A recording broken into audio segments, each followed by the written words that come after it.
Favourite serials இனி டிவிக்கு முன்பே சன் நெக்ஸ்ட் ஆப்ல ஜாலியா எல்லாருக்கும் முன்னாடியே பாருங்க. இப்பவே சன் நெக்ஸ்ட் ஆப்பை டவுன்லோட் பண்ணி சப்ஸ்கிரைப் பண்ணுங்க. எதுக்கு இப்ப ஆளாளுக்கு மூஞ்சி தூக்கி வச்சிட்டு இருக்கீங்க? அப்படி எதுவும் இங்க நடந்துடல. அப்படி எதுவும் இப்ப நடக்கல, இனிமே நடக்கும். மா, அப்பா சொல்றது கரெக்ட் தான். அந்த அஸ்வின் இவங்க ஃபேமிலியோட அவ்வளவு க்ளோஸா இருக்கான். கண்டிப்பா பிரச்சனை வரும். அவன் பார்வை, பேச்சு, சிரிப்பு எதுவுமே சரியில்லை. என்னைக்கு அதெல்லாம் சரியா இருந்திருக்கு?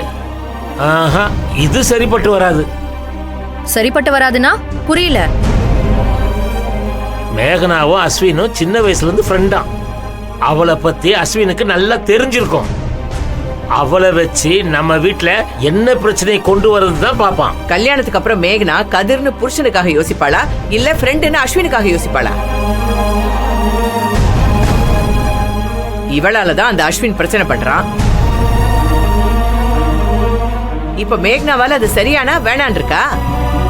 அத்தை, என்னால தானே சொல்லாதீங்க. என்ன நடந்துச்சு, இந்த பிரச்சனை எல்லாம் எங்க ஆரம்பிச்சதுன்னு உங்களுக்கே நல்லா தெரியும். ஒரு இடத்துல ஆரம்பிச்சா இன்னொரு இடத்துல முடிஞ்சுதானே ஆகணும். மேகனா வந்தா வீட்டோட பண பிரச்சனை மட்டும் தான் தீரும்னு நினைச்சேன். ஆனா ஜென்ம விரோதியா இருந்தவனும் விலகி போனா நல்லது தானே. அது மட்டும் இல்ல, அஸ்வின் ஒன்னும் மேகனாவுக்கு சொந்தக்காரன் இல்ல, கூட படிச்சவன், ஃப்ரெண்டு, அவ்வளவுதான். 1000 பேர் கூட படிச்சிருப்பாங்க, அதுல ஒருத்தன், அவ்வளவுதானே. அந்த 1000 பேர்ல இவன் மட்டும் எப்படிமா வந்தான்? கூப்பிட்டு இருக்காங்க, வந்துட்டான். இப்ப என்ன உங்க எல்லாருக்கும் அஸ்வினை காரணமா வச்சு இந்த கல்யாணத்தை நிறுத்தணும்னு பாக்குறீங்களா? முடியாது. கல்யாணத்துக்கு அப்புறம் அஸ்வினால நம்ம குடும்பத்துக்கு பிரச்சனை வந்துரும் நீங்க பயப்படுறீங்க. ஆனா கல்யாணத்திலேயே அவனால ஏதாவது குழப்பம் வந்துருமோன்னு நான் பயப்படுறேன். இப்படி பயந்துகிட்டு இந்த கல்யாணத்தை நடத்தணும்னு அப்படி என்ன அவசியம் வந்தது? சரி, இந்த கல்யாணத்தை நான் நிறுத்திடுறேன்.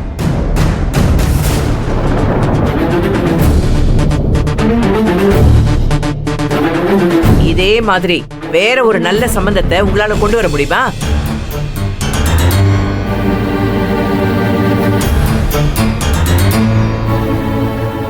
அஸ்வினை பார்க்க பிடிக்கலன்னா அவனை பார்க்கும்போது இதே மாதிரி முகத்தை திருப்பிக்கோங்க.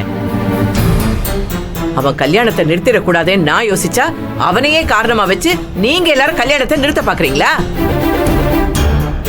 எந்த ராஜா எந்த பட்டணம் போனாலும் இந்த கல்யாணம் நடக்கணும், நடக்கும். மகா, அஸ்வினை பத்தி எங்க எல்லாரையும் விட நல்லா தெரிஞ்சவன் நீதான். நீ எதுக்காகமா எதுவுமே சொல்லாம இருக்க? நான் ஏற்கனவே சொல்லி பட்டதெல்லாம் போதும் மாமா. இன்னைக்கு ஆளை விட ஆதாரம் தான் முக்கியமா தேவைப்படுது. அஸ்வின் நல்லவன் இல்லைன்னு எனக்கு தெரியும், ஆனா என்கிட்ட ஆதாரம் இல்லையே மாமா.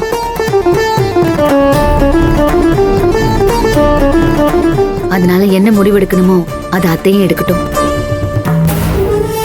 கதிர் மேகனா கல்யாணம் நடக்கும், இதுதான் என் முடிவு. இதுல எந்த மாற்றமும் இல்ல.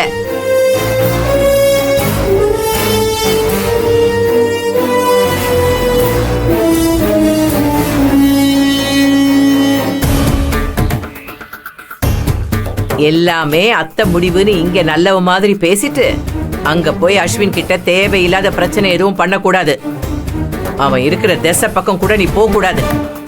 ஏன்னா அவன் இப்ப பொண்ணு வீட்டுக்காரன், அது ஞாபகத்துல இருக்கட்டும்.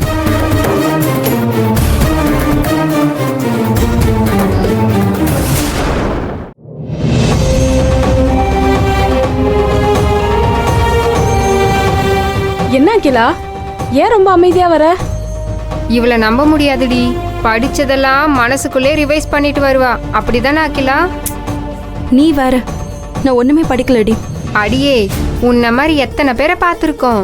யார வேணாலும் நம்பலாம். உன்ன மாதிரி படிக்கவே இல்லைன்னு சொல்றவங்கள மட்டும் நம்ப கூடாது. சேச்சா, நம்ம அகிலா அப்படி கிடையாது. ஹால்ல அவ பக்கத்துல தான் உட்கார போறியா? இப்படி புகை போட்டு தள்ளுற? புகை போடலனாலும் அவ என்ன சொல்லி தர மாட்டேனா சொல்ல போறா? சத்தியமா நான் சரியாவே படிக்கலடி. ஏய், அதுக்கே இவ்ளோ ஃபீல் பண்ற? ஏற்கனவே உன் முகமே சரியில்லைன்னு தான் நாங்க உன்னை நார்மலாக்க ட்ரை பண்றோம். நீ என்னடான்னா இன்னும் உம்முன்னு ஆயிட்ட. வா. அகிலா, உனக்கு என்ன தாண்டி ஆச்சு? சரியா தூங்க மாட்ற, சரியா சாப்பிட மாட்ற, இப்ப சரியா படிக்கலன்னு சொல்ற. உடம்பு ஏதாவது முடியலையா? அதெல்லாம் ஒண்ணும் இல்லடி.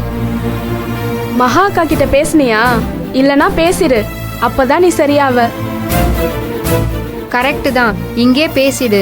எக்ஸாம் ஹால்குள்ள போயிட்டா மொபைல்லாம் அலோடே கிடையாது. பேசிட்டு சீக்கிரமா வா, நாங்க உள்ள போறோம். வா போலாம். சரி வா.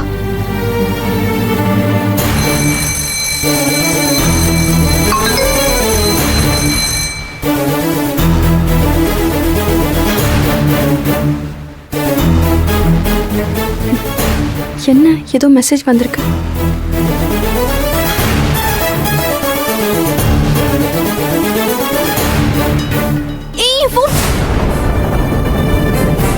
எக்ஸாம் இருக்குன்னு தெரியுமா தெரியாதா? தெரியும் மேம். தெரியும். நீங்க நின்னா யார் எழுதுவாங்க? Go to your hall. என்ன இது எங்கேயும் ஓடிராது, என்கிட்ட தான் இருக்கும். போ, எக்ஸாம் முடிச்சுட்டு வந்து வாங்கிக்கோ. போ, ஹாலுக்கு போய் எக்ஸாம் எழுது.